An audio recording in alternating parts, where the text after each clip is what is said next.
Assalamualaikum warahmatullahi wabarakatuh. Hai semua, selamat datang di Kekui ID, solusi mudah dan menyenangkan belajar keseimbangan kimia. Berjumpa lagi dengan saya, Arvina Dwi Aprilia. Nah, di video ketiga kali ini kita akan membahas terkait submateri kedua, yaitu konsep kesetimbangan kimia.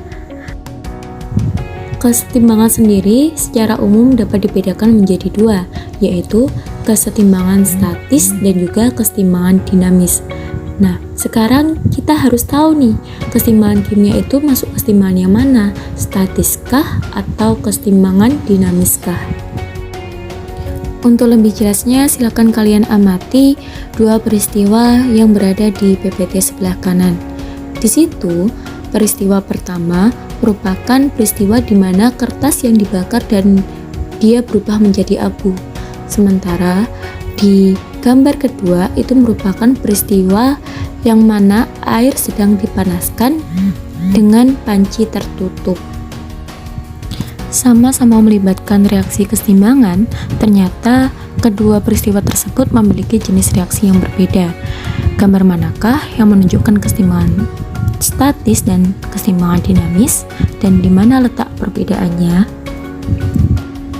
Baik, di sini di peristiwa yang pertama itu merupakan contoh dari kesetimbangan statis. Lantas apa sih yang dimaksud dengan kesetimbangan statis? Kesetimbangan statis merupakan kesetimbangan yang terjadi jika reaksi kimia itu berjalan searah dan dia tidak dapat kembali menjadi zat semula.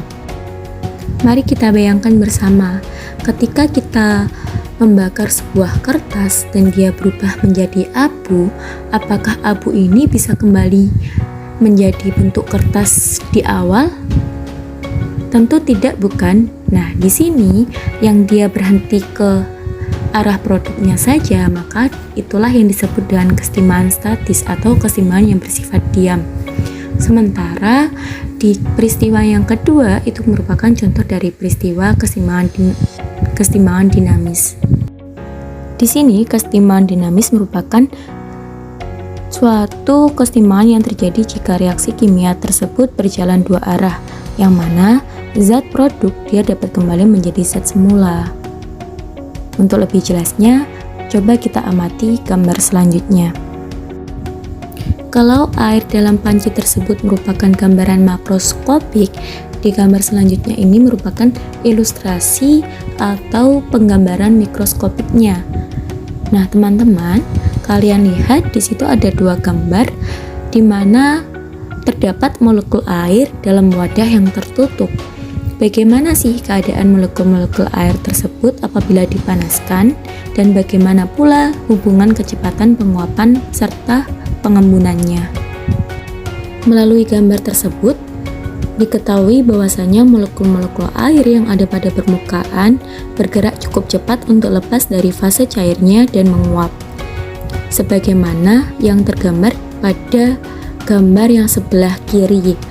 Nah, apabila air dipanaskan pada wadah yang terbuka, logikanya tidak mungkin molekul air tersebut akan kembali ke fase cairnya, sehingga uap air yang terbentuk lama-kelamaan akan habis.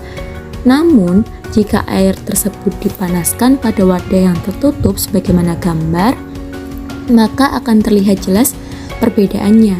Di sini, uap air yang terbentuk tidak dapat melepaskan diri sehingga dia akan kembali pada bentuk fase cairnya alias pengembun. Di awal reaksi, terdapat sedikit molekul air dalam uap sehingga kecepatan pengembunan tersebut rendah. Namun, seiring berjalannya waktu, penguapan tersebut akan terus berlanjut dengan kecepatan lebih besar daripada pengembunan. Maka dari itu, tak heran jika volume air akan menyusut dan volume uap akan bertambah. Nah, bertambahnya molekul uap air tersebut akan mengakibatkan molekul-molekul saling bertabrakan dan bergabung dengan cairan. Pada akhirnya, kecepatan penguapan dan pengembunan menjadi sama. Hal ini bisa kalian lihat dengan gambar yang berada di sebelah kanan. Di sini, keadaan di mana reaksi berlangsung secara terus-menerus dan kecepatan pembentukan produk tersebut sama dengan kecepatan pembentukan reaksi mendasari konsep kesetimbangan kimia yang bersifat dinamis. Adapun ciri-ciri kesetimbangan dinamis dapat dituliskan sebagaimana berikut ini. Yang pertama, reaksinya tersebut berlangsung secara terus-menerus dengan arah yang saling berlawanan. Kedua, berlangsung dalam ruang tertutup yang memiliki suhu dan tekanan tetap. Ketiga, kecepatan atau laju reaksi ke arah produk sama dengan kecepatan atau laju reaksi ke arah reaksinya. Keempat, tidak terjadi perubahan secara makroskopis atau perubahan yang dapat dilihat, melainkan di sini terjadi perubahan secara mikroskopis atau perubahan yang tidak dapat dilihat. Dan yang terakhir, yang kelima, itu setiap komponen zat selalu ada dan tetap ada. Selanjutnya kita akan berbicara terkait kemungkinan-kemungkinan hubungan antara konsentrasi reaksi dengan konsentrasi produk. Pada kondisi setimbang, ada 3 kemungkinan hubungan antara konsentrasi reaksi dan produk. Misalnya, pada reaksi kesetimbangan A2 menjadi 2A.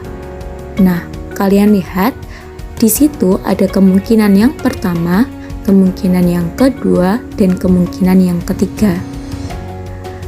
Coba kalian amati dan cermati di mana letak perbedaannya. Sudah? Mari kita buktikan bersama ya. Kalau kita amati bersama di persamaan reaksinya, di situ zat bereaksi atau A2 diberi warna merah, sementara zat produk atau hasil reaksinya itu diberi warna biru. Selanjutnya, kita lihat di gambar atau grafik 1, 2, 3. Nah, di situ grafik yang merah memiliki konsentrasi atau C lebih tinggi daripada konsentrasi produknya. Di sini produknya masih 0 karena dia masih di awal, artinya produk tersebut belum terbentuk. Seiring dengan berjalannya reaksi, ternyata di persamaan tersebut bisa menghasilkan 3 kemungkinan.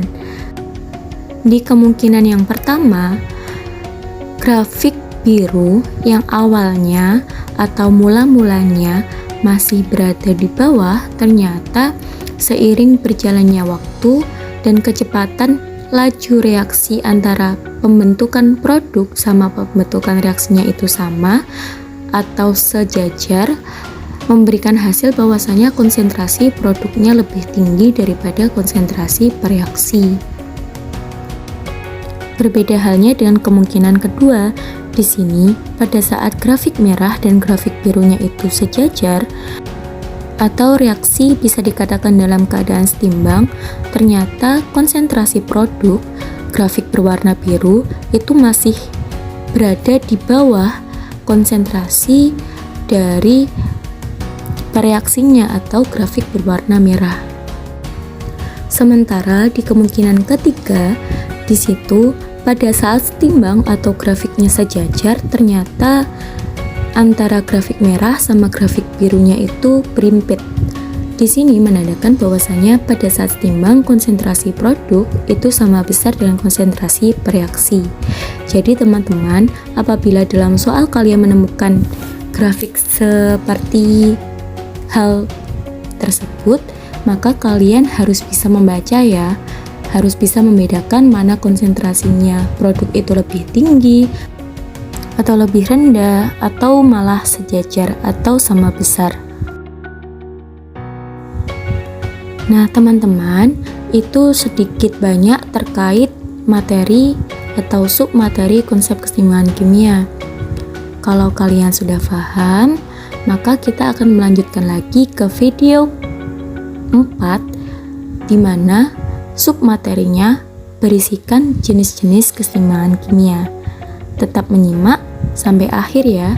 Sekian, marilah kita akhiri dan bacaan Alhamdulillahirrabbilalamin. Semoga pembelajaran kita bermanfaat hari ini. Sekian dan wassalamualaikum warahmatullahi wabarakatuh.